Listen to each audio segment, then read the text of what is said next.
Hey guys, this is God of Politics. I'm going to go into a brand new video, but before we get started with this video, please like this video and subscribe to the channel. Also follow me on Twitter and join the Discord. Those are both linked down in the description. But in today's video, I do want to talk about the increasing number of Republicans who have decided that they're going to retire from their Senate seats. Now, there could be a couple Democrats that retire as well and a couple additional Republicans that could retire.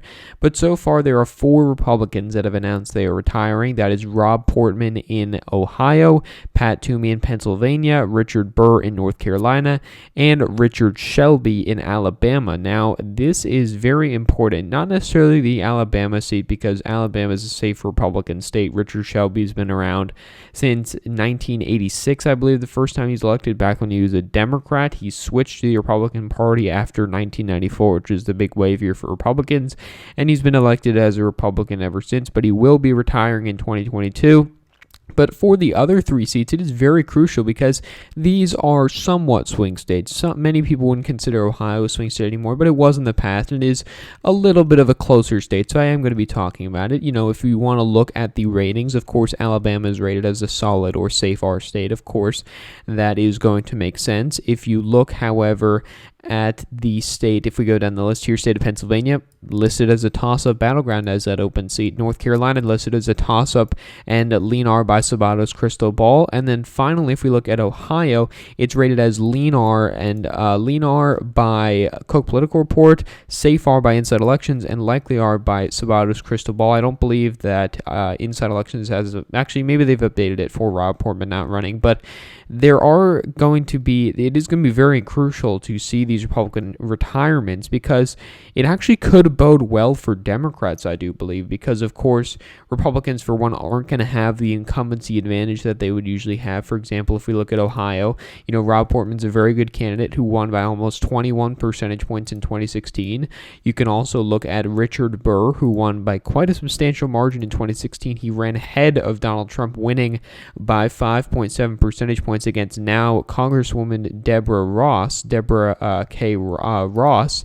And then finally, you have Pat Toomey. Many people had hoped that Democrats would beat Pat Toomey with Katie McGinty in 2016, but that was not so. Pat Toomey won by 1.5 percentage points. Pat Toomey also won in 2010 in a race that many Democrats had, again, hoped that they would win with Joe Sestak, who beat Arlen Specter in the primary, but that's beside the point. Pat Toomey is now retiring, and Democrats have a lot of hopes for this seat because you look at the state of those races. The incumbents in all 3 of those states ran ahead of Donald Trump in 2016, and in 2010, of course, there was nobody at the top of the ticket, but they also did perform quite well in 2010, so that incumbency factor goes away.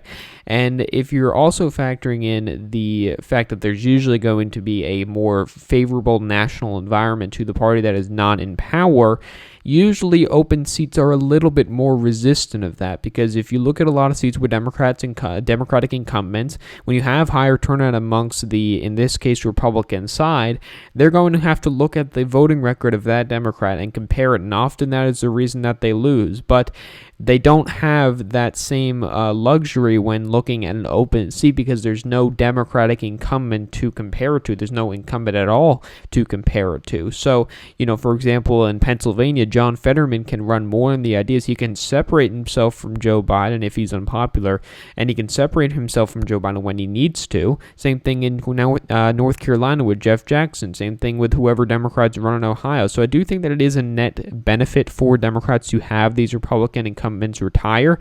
If we want to look at the overall map here, we can see that there are 4 seats where Republicans are not running. That number could increase as well. You could see Ron Johnson retiring in Wisconsin. He said before he retired, then he said, I don't know, maybe he retires, maybe he doesn't. I also expect Chuck Grassley in Iowa to retire. I also definitely expect Pat Leahy to retire in Vermont. I also think that Patty Murray in Washington may retire. John Boozman in Arkansas may retire. That would get you up to 9 seats with retiring incumbents. Looking historically, that would be quite a large number. Already we have 4 seats, so if we put these back into the parties where they go, that's 4 seats for them. Democrats are already at 50 seats, but 4 seats here. That would match what it was in 2020, 3 Republicans, 1 Democrat. it would exceed that of 2018 and be just shy of 2016. But if, you do have Chuck Grassley retire, which is probably likely, you have Patrick Leahy retire, which is probably likely as well, Ron Johnson retires, which I think is about a 50-50 chance, you're up to 7 retirements, 6 of which would be in seats that are currently held by Republicans. That would be the most since 2014, which was a Republican wave year where you had many Democratic incumbents, many of which, who didn't retire ended up losing big. The ones who did retire were replaced by Republicans who won big in those elections. But we could see as many as 7. I think 7's a realistic number for the number of retirements we could see, and it could be very, very crucial because these are, for the most part, in crucial seats. Alabama's, of course, going to go to the Republicans. Vermont's, of course, going to go to the Democrats, but you could argue that all 5 of these seats are reasonably competitive. Of course, Ohio probably going to go to the Republicans. Iowa probably going to go to the Republicans. But then you have these 3 seats that are going to determine the makeup of the Senate majority, because in this case, Democrats are already at 50 seats. They can pick off Pennsylvania, pick off Wisconsin, pick off North Carolina. They're up to 53 seats, and maybe that's a lot of wish casting for Democrats, but it is a possibility, and the possibility does increase when you're factoring in that this may be an open seat. And really, a lot of it depends on a candidate for an open seat, because again, you're not comparing it to an incumbent's voting record. It's not a referendum on the incumbent, but rather more of a debate on the issues. Who's going to be the best for that state? And that's what usually ends up happening with these open seats. And I do think that that is why it is so dependent on the candidate. Is John Fetterman going to be a good candidate for Eastern Pennsylvania? Is Jeff Jackson going to be a good candidate for urban Raleigh or rural, Onslow County, those counties over there? So it is going to be a big issue that they're going to have to work out for both parties. Republicans are hoping to take back the Senate. Democrats are hoping to keep the Senate. There's a lot of defense on both sides, and Republicans are going to have to do even more defense defending open seats, because Pennsylvania, undoubtedly a toss-up. Wisconsin, with a retirement, undoubtedly a toss-up. I think that makes things more difficult for Republicans, because not only do they have to play offense to take back the Senate, but they're also going to have to play defense, because sure, they can win Iowa, North Carolina, Ohio, but they also have to win Wisconsin and Pennsylvania, and they also have to win one more. Sure, could be easy to get Georgia, but that relies on the party getting itself together. Same thing in Arizona, and they have a lot of opportunities to get better results, but it does start with the ground zero of defending those seats where you have Republican incumbents retiring. And so overall, I think the Republicans are still in quite a good position, but another retirement, I did want to make a video about this, because another retirement really isn't the best news for the Republican Party, because it does kind of show some fragility in the party when you have a lot of incumbents retiring.